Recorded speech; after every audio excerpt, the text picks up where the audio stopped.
Madam, ಪ್ರತಿಯೊಬ್ಬರಿಗೂ ಸಹ ನಾವು ಬಹಳಷ್ಟು ಚೆನ್ನಾಗಿ ಬದುಕಬೇಕು, ಬದುಕನ್ನು ಕಟ್ಕೊಳ್ಬೇಕು ಅನ್ನೋ ಒಂದು ಆಸೆ ಇರುತ್ತೆ.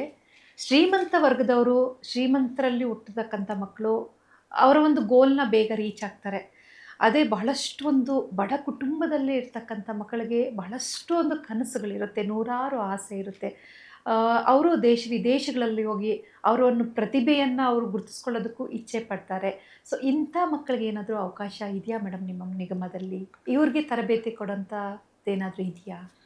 ಬಹಳ ಉತ್ತಮವಾದ ಪ್ರಶ್ನೆ ಕೇಳಿದ್ರಿ ಅನಿತಾ. ಬಡ ಮಕ್ಕಳಿಗೆ ಅಥವಾ ಸಾಮಾನ್ಯ ಮಧ್ಯಮ ವರ್ಗದವರಿಗೆ ಇರುವಷ್ಟು ಧೈರ್ಯ ಮತ್ತು ಅವರಿಗೆ ಕಲಿಬೇಕಂತ ಒಂದು ಛಲ ಇರುತ್ತಲ್ಲ, ಅದು ಬಹಳ ಉತ್ತಮವಾಗಿರುತ್ತೆ.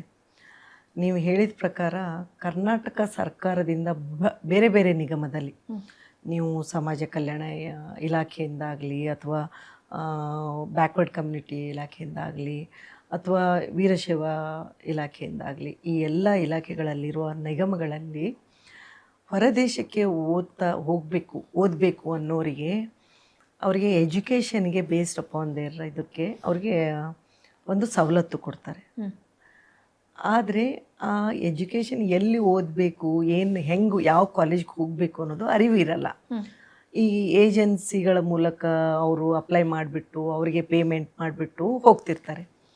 ನಮ್ಮ ನಿಗಮದ we are a recruitment agency for this international, Karnataka ಸರ್ಕಾರದಿಂದ. ಸೊ ನಾವು ಏನು ಮಾಡಿದ್ದೀವಿ, ಹೋದ ವರ್ಷದಿಂದ ನೀವಂದರೆ ಏನು ಕಾರ್ಯಕ್ರಮ ಮಾಡ್ತಾ ಇದ್ದೀರಾ ಅಂತ, ಇದು ಕೂಡ ಹೊಸ ಕಾರ್ಯಕ್ರಮ, ಸ್ಟಡಿ ಅಬ್ರಾಡ್ ಅಂತ ಹೇಳಿ ಹೊಸ ನೂತನವಾದ ಒಂದು ಕಾರ್ಯಕ್ರಮವನ್ನು ಮಾಡಿ ಸುಮಾರು 70ಕ್ಕಿಂತ ಹೆಚ್ಚು ಯೂನಿವರ್ಸಿಟಿಗಳನ್ನು, ಫಾರಿನ್ ಯೂನಿವರ್ಸಿಟಿಗಳನ್ನು ಒಂದೇ ವೇದಿಕೆಯಲ್ಲಿ ತಂದಿದ್ದೀವಿ ಹೋದ ವರ್ಷ.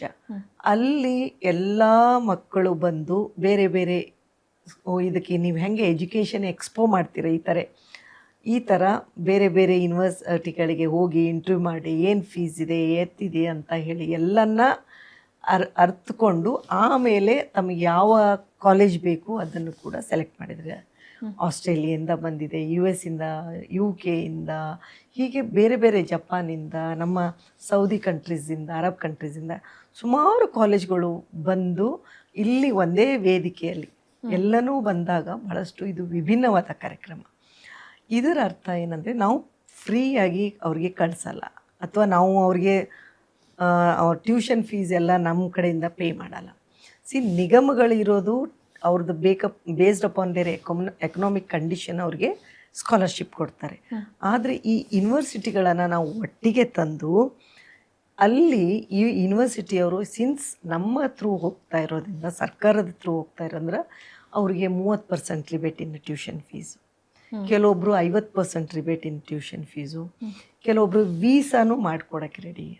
ಹೀಗಾಗಿ ಈ ಥರ ಸೆಲೆಕ್ಟ್ ಆಗಿ ಭಾಳಷ್ಟು ಮಕ್ಕಳು ಈಗ ವಿದೇಶದಲ್ಲಿ ಹೋಗ್ತಾ ಇದ್ದಾರೆ. So this is a new initiation from government of Karnataka. ನಮ್ಮ ಮಾನ್ಯ ಮುಖ್ಯಮಂತ್ರಿಗಳು ಇದಕ್ಕೆ ಬಹಳ ಪ್ರೋತ್ಸಾಹ ನೀಡಿದ್ದಾರೆ. ನಮ್ಮ DK ಶಿವಕುಮಾರ್ ಸಾಹೇಬರು ಆಗಲಿ, ನಮ್ಮ ಹಿಂದಿನ ಮುಖ್ಯಮಂತ್ರಿಗಳು ಸಿದ್ದರಾಮಯ್ಯ ಸರ್ ಆಗಲಿ, ಹಾಗಾಗಿ ನಮ್ಮ ಸಚಿವರು ಕೂಡ ಇಂಥ ಒಂದು ವಿದೇಶಕ್ಕೆ ನಮ್ಮ ಮಕ್ಕಳು ಹೋಗ್ತಾ ಇದ್ದಾರೆ ಅಂದರೆ ಅವರಿಗೆ ಎಲ್ಲ ಖರ್ಚು ವೆಚ್ಚಗಳನ್ನು, ಅವರ ಪೂರ್ವ ತರಬೇತಿಗಳನ್ನು ನಾವೇ ಕೊಡೋಣ ಅಂತ ಹೇಳಿ ಇದನ್ನು ಒಂದು ರೀತಿಯಾಗಿ ಒಂದು ಸ್ಟಡಿ ಅಬ್ರಾಡ್ ಕಾರ್ಯಕ್ರಮ ಮಾಡಿದ್ವಿ. ಇನ್ನೊಂದು ಕಾರ್ಯಕ್ರಮ, ಈ ಮಕ್ಕಳಿಗೆ ಈ ಥರ ಜರ್ಮನ್ ಕೂಡ ಒಂದು ದೇಶ ಬಂದಿತ್ತು. ಆದರೆ ಜರ್ಮನ್ಗೆ ಹೋಗಬೇಕು ಆದರೆ, ಅಥವಾ ಜಪಾನ್ಗೆ ಹೋಗಬೇಕಾದ್ರೆ, ಅಥವಾ ಬೇರೆ ಆಸ್ಟ್ರೇಲಿಯಾ UKಗೆ ಹೋಗಬೇಕಾದ್ರೆ ಆ ಒಂದು ಭಾಷೆ ಬೇಕು. ಈಗ Isles exam, English pass, Isles exam ಬೇಕು.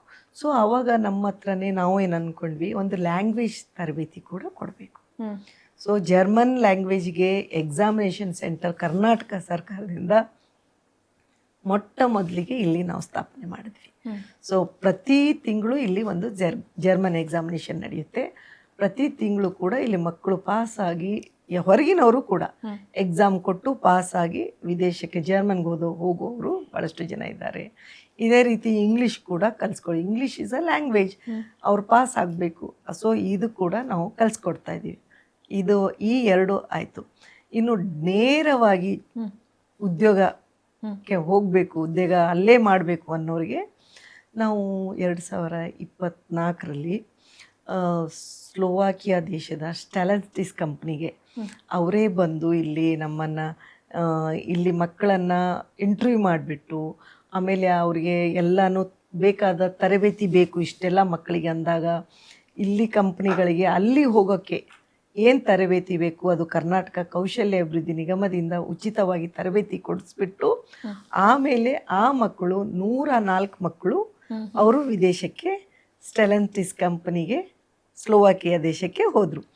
ಅವರನ್ನು ಹೋದಾಗ ನಾವು ಹಲವಾರು ಬಾರಿ ಅವರು ಹೋಗಿದ್ದು ಕರೆಕ್ಟಾಗಿ ಅಲ್ಲಿ ನಿಜವಾದ ಕಂಪನಿ ಯಾವ ರೀತಿಯಾಗಿ ಕೆಲಸ ಕೊಡ್ತಾ ಇದ್ದಾರೆ ಅಂದರೆ ಎಷ್ಟು ಸಂತೋಷವಾಗಿ ಮಕ್ಕಳೆಲ್ಲ ಅಲ್ಲಿ ಕೆಲಸ ಮಾಡ್ತಾ ಇದ್ದಾರೆ.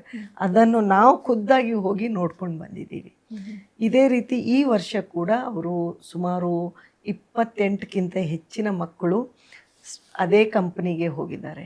ಸೊ ಈ ರೀತಿಯಾಗಿ ನಾವು ದುಬೈಗೆ ಕಳಿಸಿದ್ದೀವಿ, ಆಮೇಲೆ ಹಂಗೇರಿಗೆ ಕಳಿಸಿದ್ದೀವಿ. ಈ ರೀತಿಯಾಗಿ ಬೇರೆ ಬೇರೆ ದೇಶಕ್ಕೆ ಅದೇ ಕಂಪನಿಗಳು ನೇರವಾಗಿ ನಮ್ಮ ಹತ್ರ ಬಂದು ಒಂದು ಇಂಟರ್ವ್ಯೂ ತೊಗೊಂಡ್ಬಿಟ್ಟು ಆಮೇಲೆ ಅವ್ರಿಗೆ ಸೂಕ್ತ ತರಬೇತಿ ಕೊಟ್ಟು ಅವರಿಗೆಲ್ಲ ರೆಡಿ ಮಾಡಿ ಕಳಿಸೋ ಒಂದು ಕೆಲಸ ವಿದೇಶದಲ್ಲಿ ಉದ್ಯೋಗ ಅವಕಾಶವನ್ನು ಕೌಶಲ್ಯ ವೃತ್ತಿ ತರಬೇತಿ ನಿಗಮದಿಂದ ನಾವು ಮಾಡ್ತಾಯಿದ್ದೀವಿ. ಖಂಡಿತ ಮೇಡಮ್. ಅಂದರೆ ಸರ್ಕಾರದಲ್ಲಿರ್ತಕ್ಕಂಥ ಯೋಜನೆಗಳನ್ನು ಸರಿಯಾಗಿ ಬಳಸ್ಕೊಂಡಾಗ ಬಹಳಷ್ಟೊಂದು ವಿಶಾಲವಾದಂಥ ಯೋಜನೆಗಳಿದ್ದಾವೆ. ಸೊ ಅದ್ರ ಬಗ್ಗೆ ಮಾಹಿತಿ ತಿಳ್ಕೊಂಡು ಅದನ್ನು ಬಳಸ್ಕೊಂಡ್ರೆ ಒಳ್ಳೆಯದಾಗುತ್ತೆ ಅಂತ ಹೇಳಿ. ಮೇಡಮ್, ಈಗ ಕಾಂತಾ ನಾಯಕ್ ಅವರನ್ನು ನಾವು ಯಾವಾಗ MLA MP ಆಗಿ ನೋಡೋದು? ಕಾಂತಾ ನಾಯಕ್ ರಾಜಕೀಯ ಕ್ಷೇತ್ರದಲ್ಲಿ ಸಮಾಜ ಸೇವೆ ಮಾಡಲು ಬಂದಿದ್ದು. ಅಫ್ಕೋರ್ಸ್ ಪ್ರತಿಯೊಬ್ಬರು ಒಂದು ಸಿಸ್ಟಮಲ್ಲಿ ಪಾರ್ಟ್ ಆಗೋದ್ರಿಂದ ಈ ಒಂದು ಶಾಸಕಿ ಆಗಬೇಕು ಅಂತಲೇ ಒಂದು ಉದ್ದೇಶದಿಂದ ನಾನು ಈ ಕ್ಷೇತ್ರಕ್ಕೆ ಬಂದಿದ್ದು. ನೋಡೋಣ, ಮುಂದಿನ ದಿನಮಾನದಲ್ಲಿ ಭಾಳಷ್ಟು ಹೆಣ್ಮಕ್ಳಿಗೆ ಆದ್ಯತೆಯನ್ನು ಕೊಡ್ತಾ ಇದ್ದಾರೆ. ಹಾಗಾಗಿ ಈ ನಮ್ಮ ಹೋದ ಸಲ ಆಗಲಿಲ್ಲ ಅಂಥೇಳಿ ಕರ್ನಾಟಕ ಸರ್ಕಾರ ನನ್ನನ್ನು ಕೌಶಲ್ಯ ಅಭಿವೃದ್ಧಿ ನಿಗಮದ ಅಧ್ಯಕ್ಷ ಮಾಡಿ ರಾಜ್ಯ ಸಚಿವ ಸ್ಥಾನಮಾನ ಕೊಟ್ಟು ನಮಗೆ ಒಂದು ಸೂಕ್ತ ಒಂದು ಸ್ಥಾನ ಕೊಟ್ಟಿದ್ದಾರೆ. ಹೌದು, ಖಂಡಿತ ಮುಂದಿನ ದಿನಮಾನಗಳಲ್ಲಿ ನಾನು ಆಕಾಂಕ್ಷಿ ಇದ್ದಿದ್ದೀನಿ. ಸೊ ಮಹಿಳೆಯರಿಗೆ ಹೆಚ್ಚಿಗೆ ಆದ್ಯತೆ ನಮ್ಮ ಸರ್ಕಾರ ಕಾಂಗ್ರೆಸ್ ಪಕ್ಷ ಕೊಡುತ್ತೆ ಅಂತ ಹೇಳಿ ಒಂದು ಭರವಸೆ ಕೂಡ ಇದೆ. ಹಾಗಾಗಿ ಒಂದು ಆಸೆ ಆಕಾಂಕ್ಷೆ ಕೂಡ ಇಟ್ಕೊಂಡಿದ್ದೀನಿ.